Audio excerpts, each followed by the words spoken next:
সবাইকে জানাই ঈদের অনেক অনেক শুভেচ্ছা। ঈদ স্পেশাল অফার নিতে যাওয়ার জন্য কোথায় যাচ্ছি না যাচ্ছি সবটাই ভিডিওতে শেয়ার করব, দেখতে থাকবেন। আমরা তো ভর দুপুরবেলা বাড়ি থেকে বেরিয়ে গেছি পাগলের মতো, কারণ এই রোদের মধ্যে কেউ যে দুপুরবেলা থাকবে রাস্তায় এটা আশা করাটা একদমই ভুল। তো যাই হোক, সেই রকমই ব্যাপারটা হয়েছে। রাস্তার মধ্যে কাউকে দেখতে পাচ্ছি না। আর রঞ্জন বারবার বলছে, এই যে তোমার দেখো দুপুরবেলা বেরোবো, বেলা 12টার সময় তোমাকে নাকি সালনে যেতে হবে, এই করাতে হবে, ওই করাতে হবে। তো যাই হোক, এটা প্রত্যেকবারই শুনে থাকি, কিন্তু ওগুলো আমি কান দিই না, পাত্তা দিই না। ও বলে অনেকে অনেক কিছুই বলে, মুখ থাকলে বলবে। তো যাই হোক, রাস্তায় কিছু মানুষ দেখে আপাতত ভালো লাগলো, যেহেতু ঈদের দিন সেহেতু তারাও গরমকে উপেক্ষা করে কিন্তু বাইরে ঘুরতে বেরিয়েছে। রঞ্জনকে দেখিয়ে বলতে পারলাম, দেখো আমরা একা পাগল না, আরও সবাই আছে যারা ঘুরতে বেরোচ্ছে। তো এবার মাওবাদী এই জিনিসটা খোলার টাইম চলে এসেছে, কারণ শিউরি পৌঁছে গেছি। পিছনে রয়েছে ভগৎ সিং পার্ক, যেটা কোনো দিন খোলা থাকে না, কিন্তু আজকে ঈদ উপলক্ষে খোলা আছে। আগাও, চলে এসেছি সেই রেস্টুরেন্টেই, আমাদের চেনাশোনা জানা, এটাই একমাত্র সম্বল। তো আমাদের চলে এসেছে মেনু কার্ড।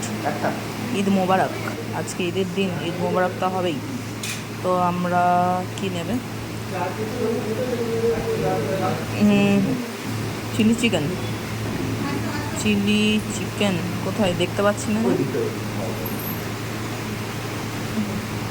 চিলি চিকেন দেখতে পাচ্ছি না গো।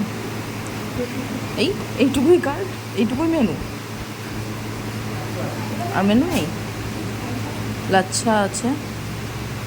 রেস্টুরেন্টে বা যে কোনো খাবারের দোকানে খাবার অর্ডার করার পর যে টাইমটা খাবার আসতে লাগে, সেই টাইমটা মানে একদম ধৈর্য ধরে থাকাই যায় না। এত বিরক্তিকর টাইম, কতক্ষণে খাবারটা হাতে পাবো। তো যাই হোক, বসে আছি। তো আমরা খাবার অর্ডার দিয়ে দিয়েছি, টাইম লাগবে আসতে, তারপর খাবো।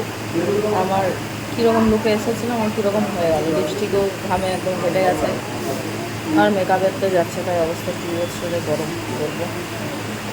আজকে ফাইনালি চুলটা কাটা হইব। চলুন খাবারটা আসুক, তারপর দেখাচ্ছি কী অর্ডার করেছি, কী খাবো। এখানে আমার একটা পিম্পল হয়েছে, তো কী কষ্ট। এমনি বসেছিলাম অর্ডার দেওয়ার পর, তাও তো ঠিক ছিল। এখন আবার প্লেট দিয়ে তারপর আবার অপেক্ষা, বলুন তো এগুলো ভালো লাগে? এমনিতেই কত বেলা হয়েছে, বাড়ি থেকে না খেয়ে বেরিয়েছি, যে আগে গিয়ে পেট পুজো করব, তারপর গিয়ে যেখানে যাব। তো অপেক্ষা করছি, পরের ভিডিওতে দেখা হচ্ছে নেক্সট ব্লগ নিয়ে।